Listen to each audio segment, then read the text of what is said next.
നമസ്കാരം, മലയാളി വാർത്തയിലേക്ക് സ്വാഗതം. കഴിഞ്ഞ ദിവസമാണ് ഈ പിണറായി വിജയൻ ഇനി മരപ്പട്ടി ചിഹ്നത്തിൽ മത്സരിക്കുമെന്ന വാർത്ത പുറത്തുവന്നത്. ഈ രംഗത്ത് വരുന്നത് സത്യം പറഞ്ഞാൽ കേന്ദ്ര കമ്മിറ്റി അംഗം കൂടിയായ AK ബാലനാണ്.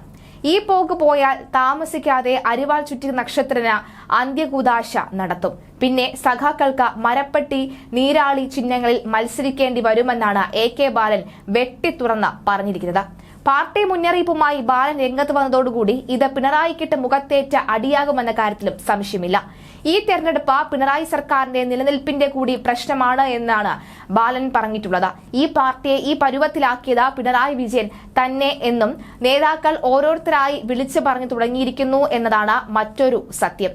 ചേരിതിരിഞ്ഞ് അടിയും തുടങ്ങിയിട്ടുണ്ട് ഇപ്പോൾ നേതാക്കൾ. ദേശീയ പാർട്ടി എന്ന അംഗീകാരം നഷ്ടപ്പെട്ടാൽ പിന്നെ CPM വട്ടപൂജ്യമാകുമെന്ന കാര്യത്തിൽ സംശയമില്ല. നേരത്തെ ഇതേപോലൊരു വാർത്ത വന്നിരുന്നു. അന്ന് ഒരു ഇലക്ഷൻ നടക്കുന്ന സമയത്തൊക്കെ തന്നെ അന്ന് സ്വപ്ന സുരേഷ് ഒരു പക്ഷേ തെരഞ്ഞെടുപ്പിൽ മത്സരിക്കാനുള്ള സാധ്യതയുണ്ട് എന്ന് പറഞ്ഞിരുന്നു. അപ്പോൾ ആ ഘട്ടത്തിൽ ഇപ്പോഴിതാ ഒരു ആശാ ലോറൻസിന്റെ പോസ്റ്റ് കൂടി ചർച്ചയാവുകയാണ്. ആ പോസ്റ്റ് ഇങ്ങനെയാണ്: പുതിയ കുറച്ച് ചിഹ്നങ്ങൾ പറഞ്ഞു തരട്ടെ ബാലേട്ട, തീവ്രത അളന്നിട്ട് തീരുമാനിക്ക് ഏത് വേണമെന്ന്. ബിരിയാണി ചെമ്പ്, ഡോളർ, മരപ്പട്ടി, കമ്മ്യൂണിസ്റ്റ് പച്ചയില, ചൊറിയൻ പുഴു, വെട്ടുകത്തി, ഓലപ്പടക്കം, പോഷകാഹാരം കുപ്പിയിൽ, അതുപോലെ തന്നെ വാഴ, വാഴക്കുല എന്നിങ്ങനെയുള്ള ചില ചിഹ്നങ്ങളും ഒന്ന് പരീക്ഷിച്ചൂടെ ബാലേട്ട എന്നാണ് ആശാ ലോറൻസിന്റെ പോസ്റ്റ്. എന്തായാലും ആ പോസ്റ്റ് വലിയ രീതിയിൽ ചർച്ചയാവുകയും ഒക്കെ ചെയ്യുന്നുണ്ട്. കഴിഞ്ഞ ദിവസം ഈ ഒരു കാര്യം അദ്ദേഹം പറഞ്ഞത് വലിയ രീതിയിലാണ് ചർച്ചയാവുകയും ഒക്കെ ചെയ്തിരുന്നു. എന്തായാലും നിലവിൽ ഒരു ഔപചാരിക ചിഹ്നം ഉണ്ട്. അംഗീകാരമില്ലാതായാൽ തെരഞ്ഞെടുപ്പ് കമ്മീഷന് തരാൻ പോകുന്നത് അവർക്കിഷ്ടപ്പെട്ട ചിഹ്നമായിരിക്കും.